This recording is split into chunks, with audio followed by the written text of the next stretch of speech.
À La Rochelle, c'est une autre espèce qui fait l'objet d'un suivi particulier, la raie brunette. Depuis 2009, sa pêche est interdite. Une décision mal comprise par les marins pêcheurs. Il est 5 h du matin, nous embarquons avec Eric Stéphan. Eric est un scientifique travaillant pour le programme RECOAM. Il est accompagné de Jean, marin pêcheur professionnel volontaire, qui participe au programme de recherche sur la raie. Ensemble, ils partent poser des filets pour tenter de prendre des raies brunettes afin de les baguer. Là, je suis en train de préparer les marques qu'on va poser sur les raies pour que, voilà, s'il y a beaucoup de raies qui arrivent, qui sont pêchées en même temps, voilà, que ce soit le plus rapide possible et qu'on les garde le moins longtemps hors de l'eau. Donc des petites marques qui permettent d'identifier individuellement chaque poisson, donc avec un petit numéro, et donc on va accrocher ça sur la nageoire pectorale, sur l'aile de la raie. Dans les Pertuis charentais, plus de 40 pêcheurs ont participé à ce programme de marquage. Il s'agit d'évaluer les stocks, de mieux comprendre l'espèce et peut-être d'adapter l'interdiction qui frappe les marins pêcheurs. Une trentaine de spécimens de raies brunettes est remontée sur le bateau. Eric commence par les mesurer afin de définir la structure des populations. Celles qui ne survivront pas seront autopsiées afin de mieux connaître leurs organes de reproduction. Le marquage, c'est un volet de l'étude.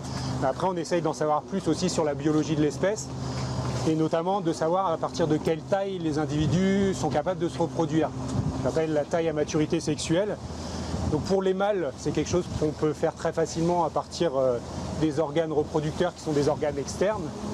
Alors que pour les femelles, on est obligé de les ouvrir pour avoir accès aux ovaires, pour pouvoir déterminer le stade de maturité. Donc là, comme la raie était morte, du coup j'en profite pour l'ouvrir et pouvoir regarder ce stade de maturité. La plupart des raies sont relâchées vivantes après avoir été examinées sous toutes les coutures.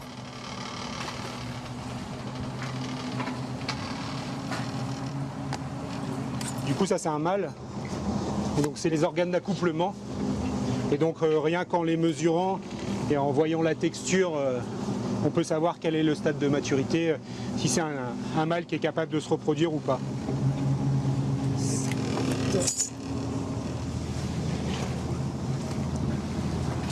L'idée, c'est d'essayer de mieux comprendre les déplacements des raies qu'on étudie.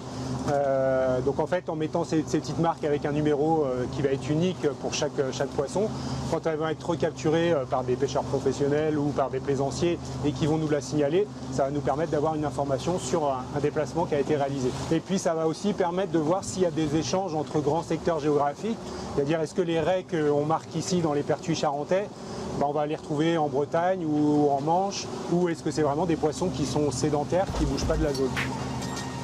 Au printemps 2014, 2868 raies ont été marquées et 280 recapturées. Les scientifiques ont pu s'apercevoir que la distance moyenne parcourue par les raies était de 10 km. Cela confirme la faible mobilité du sélassien.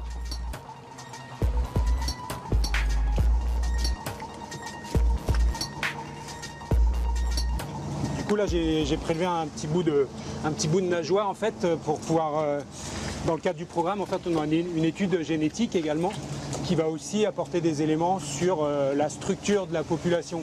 Donc savoir si on a des populations séparées par exemple entre ici l'Atlantique et la Manche. Donc je fais des prélèvements dans différents secteurs géographiques et après grâce à la génétique on va pouvoir comparer tout ça et voir s'il y a des mélanges entre ces groupes-là ou s'ils sont complètement séparés.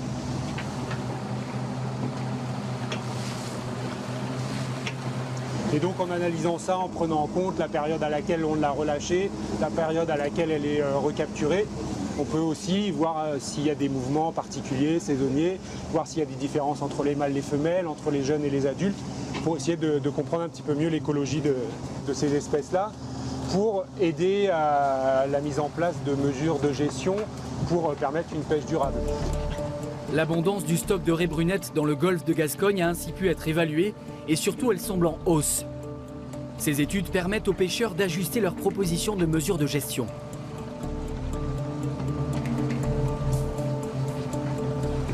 Nous, scientifiques, on n'a pas la connaissance de terrain qu'ont les pêcheurs. Donc de travailler avec eux, c'est une garantie d'avoir accès aux poissons dont on a besoin pour nos études.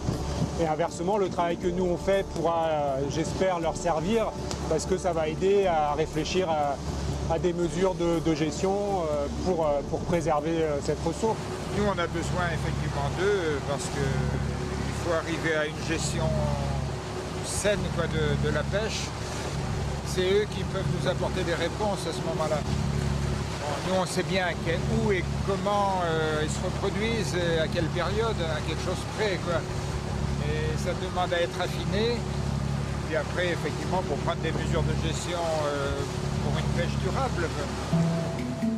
L'APEC, l'association de protection des Sélaciens, encourage les professionnels de la mer ainsi que les plaisanciers à signaler toute capture de raies baguées. Avec 6 à 7 appels par semaine en moyenne, Éric Stéphan peut être satisfait, le message est passé. Des mois de travaux ont été mis en commun entre les professionnels de la pêche et les scientifiques, des professions qui ne se croisaient guère dans le passé.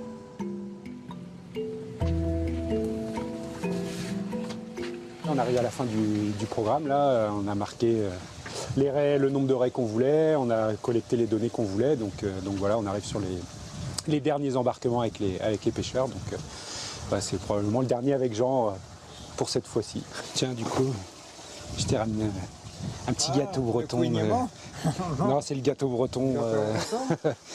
Comme c'est sympa.